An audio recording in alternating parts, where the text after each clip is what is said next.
Alors, salut à tous! On se retrouve pour une nouvelle vidéo, donc cette fois-ci pour mes lectures manga du mois d'avril. Alors, pour commencer, j'ai lu le Dragon Ball Super, le tome 11. Donc là, c'est un petit peu l'arc Moro, donc c'est entre deux, on va dire. C'est la fin d'un combat, et on se projette maintenant vers autre chose, on va dire, et une petite phase d'entraînement. Alors c'était plutôt sympa, il y a des bons combats, même si, bon, ça reste assez prévisible, comme d'habitude. Mais franchement, il y a des bonnes scènes d'action, j'ai trouvé. Là, la fin du tome est un petit peu moins bien, on va dire, avec les... comment on appelle ça? Les sbires de Moro, justement, qui vont commencer à envahir des planètes, tout ça, et à piller pour s'approprier l'énergie pour Moro. Voilà, et pendant ce temps-là, Goku et Vegeta, ils vont s'entraîner chacun à leur manière. Ce qui est sympa, c'est qu'on revoit les Yardra, voilà, qui avait appris la téléportation, le déplacement instantané, pardon, à Goku à l'époque. Et voilà, ça c'était pas mal de retrouver un petit peu ce peuple-là, ça fait un petit lien voilà, vers DBZ. Voilà. Donc c'était un bon tome, voilà. Donc le tome 12 est déjà sorti, le 13 aussi, donc je les ai pas encore trouvés. Je les trouve en occasion, donc je me presse pas. Voilà. Après le Shaman King numéro 6. Donc là, de quoi ça parlait déjà? Voilà. Donc là aussi, ah oui, il y avait une phase avec Olo, voilà, qui était assez sympa aussi sur la découverte un petit peu. Il s'était un petit peu perdu en chemin et cette histoire avec un ours va lui permettre de revenir un petit peu dans la bonne voie. Voilà. Et après on attaque, il y a des nouveaux ennemis qui débarquent encore une fois. Ils sont encore sur le chemin pour aller au lieu du tournoi en question, le Shaman Fight. Donc c'est plutôt bien amené, voilà, c'est un volume un petit peu sur Ryu aussi, qui est un petit peu mis en valeur, donc ça c'est sympa. Voilà. Un bon tome, voilà, ça continue dans la même lignée à peu près.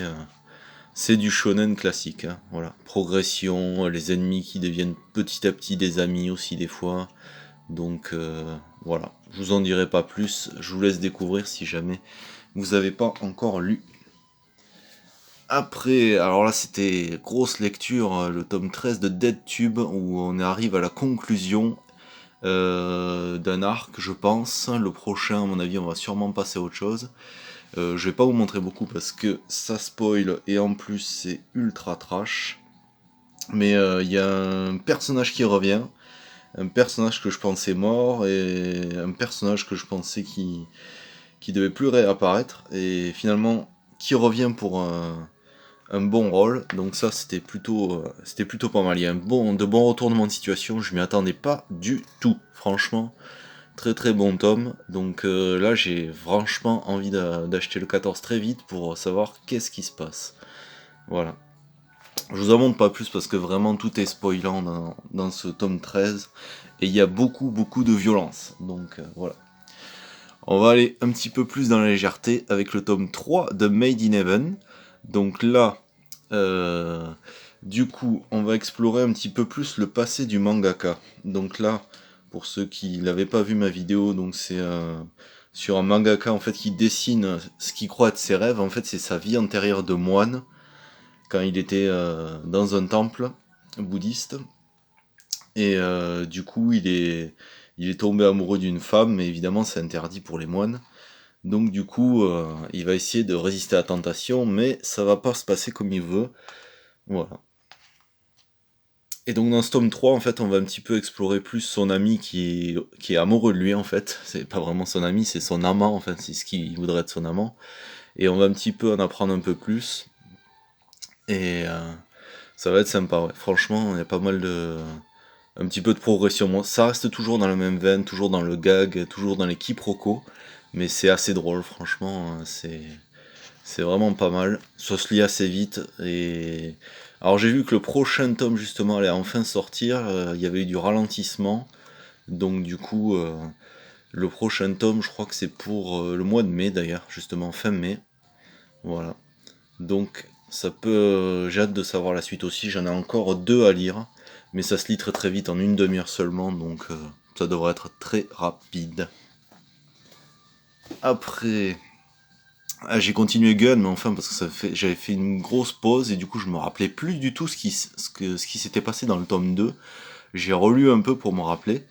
Et bon, autant le tome 2 c'était très explicatif, autant le tome 3, eh ben, c'est 100% baston quasiment. Alors les dessins sont toujours au top niveau, franchement. Donc là, ce qui m'a un petit peu surpris, outre les dessins, on revient un petit peu, ce que j'avais oublié, c'était vraiment très violent aussi parfois, Gun. Et il y a pas mal de scènes aussi, il y a des petits flashbacks aussi par rapport au passé de Gali, qui sont sympas. Et vraiment, il y a beaucoup d'actions qui sont très bien faites. Et ce qui m'a plu, c'est qu'on va moins se parler jargon technique, technologique aussi dans ce volume. Parfois, Gun, voilà, ça peut être très compliqué à comprendre. Il y a beaucoup d'explications sur la technologie, sur les coups d'armes, sur les coups spéciaux d'arts martiaux, sur la technologie par rapport au plasma, tout ça. Là, c'était pas du tout ça. Là, on est entré dans une phase un petit peu action-baston 100%. Et c'était plutôt très bon. C'est un volume double, hein, comme d'habitude. Mais franchement, je l'ai lu d'une traite. Voilà. Regardez-moi cette belle page, sublime. Voilà, donc je me suis pris le tome 4 déjà aussi pour lire la suite parce que franchement, c'est une série qu'il faut pas lire une fois tous les 2 mois, sinon on oublie tout en fait. Le souci c'est ça, c'est il faut la lire d'une traite quasiment. Donc là tous les tomes sont sortis, il y en a 12. Donc je vais essayer d'en lire genre un par mois pour bien tout suivre. Voilà. Après, une lecture aussi qui peut être compliquée, c'est Bakemonogatari, le tome 3. Donc là, encore une fois, c'est beaucoup de texte. C'est des volumes simples, mais honnêtement, ça prend plus d'une heure pour en lire, hein, presque. Hein, ça prend une bonne heure. Et franchement, c'est plaisant à lire, mais bon, cet arc-là, donc l'arc de Mayoi, donc l'escargot, j'ai un peu moins aimé. Les dessins sont toujours géniaux, par contre, franchement, il y a des superbes planches. C'est vraiment hyper soigné comme dessin. Mais voilà, bon, j'attends un peu plus des autres arcs. Bon, on apprend un tout petit peu sur le passé du héros aussi, mais très vite fait. C'est pas le centre de l'histoire. Mais franchement, un bon tome, j'attends quand même plus la suite. Voilà. Alors on a appris cette semaine aussi qu'ils vont aussi traduire pardon. Oula, le coup de poing dans la caméra.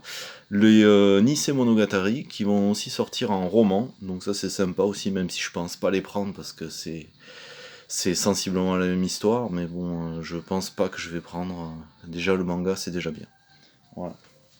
Et pour terminer, une lecture rétro. Parce que figurez-vous qu'à la médiathèque où je vais, pas loin de chez moi, ils avaient les Maisons Ikoku, les Juliette Je t'aime, on va dire en français. Et bon, ça c'est l'ancienne édition de Tonkam. C'est pas la toute première, je pense. Mais et du coup, je me suis dit pourquoi pas découvrir, vu qu'il y a la Deluxe qui sort en ce moment, mais j'étais pas sûr de me la prendre. Et je pense pas me la prendre quand même, parce que je suis pas sûr d'avoir le budget, d'avoir le temps non plus pour ça. Mais là, j'ai vu qu'il y avait les 4 ou 5 premiers, donc je vais les lire. Alors j'ai lu le premier, donc ça c'est le 2, je vais le lire après, mais c'est un petit peu dans l'esprit Lamu. Franchement, j'ai bien aimé. C'est vraiment rétro. On sent que son style est quand même différent du style de Ranma. C'est un petit peu moins abouti, c'est un petit peu plus simpliste. Mais il y a des bonnes planches, voilà, il y a des beaux dessins quand même parfois. Mais on sent que voilà, on peut avoir des dessins beaucoup plus simplistes comme celui-là par rapport à ce qu'elle fera plus tard. Voilà. Certains reprochent à Takahashi d'avoir un dessin trop simple, mais c'est parce que son style est comme ça, mais il a quand même franchement bien évolué. Quand on voit les débuts, quand on voit ça ou d'autres histoires courtes qu'elle a fait avant, et ce qui est fait maintenant, ça a quand même évolué. Peut-être pas énormément par rapport à d'autres auteurs, mais franchement, il y a eu quand même pas mal de progrès. Donc ça reste du gag, franchement. Donc je m'attendais pas à ce qu'il y ait autant de gags, c'est vraiment comme Lamu. C'est une histoire un peu romance, je t'aime moi non plus, entre le héros et l'héroïne, voilà. Et voilà, il y a pas mal, c'est de la comédie romantique, franchement, dans le pur style de Takahashi, c'est-à-dire des gags, des gags, des gags, des quiproquos, voilà. Mais j'ai bien aimé, franchement, une bonne lecture, c'est très léger, franchement, on apprécie vraiment la lecture. Je passe un bon moment, donc je vais continuer à les lire, et voilà. Donc, mais je pense pas prendre la perfecte parce qu'elle est quand même pas donnée. Donc, je suis pas ultra fan. Moi, je suis plus fan de Ranma en fait. Moi, j'ai adoré Ranma. C'est vraiment par rapport à la nostalgie. Mais si j'avais une occasion de les trouver vraiment pas chers, je les prendrais. Mais voilà. J'ai pas envie d'y mettre 200 € non plus. Voilà. Donc, c'était tout pour ces lectures. Donc, comme d'habitude, n'oubliez pas de me laisser un petit commentaire sur ce que vous en avez pensé. Et aussi, on va faire le point sur tout ce que j'ai lu. Bon, il y en a encore d'autres qui sont en cours. Et n'oubliez pas aussi, si vous n'êtes pas abonné, voilà un petit peu mes lectures du moment. Enfin, du mois d'avril, pardon. Et n'oubliez pas de vous abonner si vous ne l'êtes pas encore, comme ça vous serez au courant de toutes les dernières vidéos. Sur ce, je vous dis à la prochaine!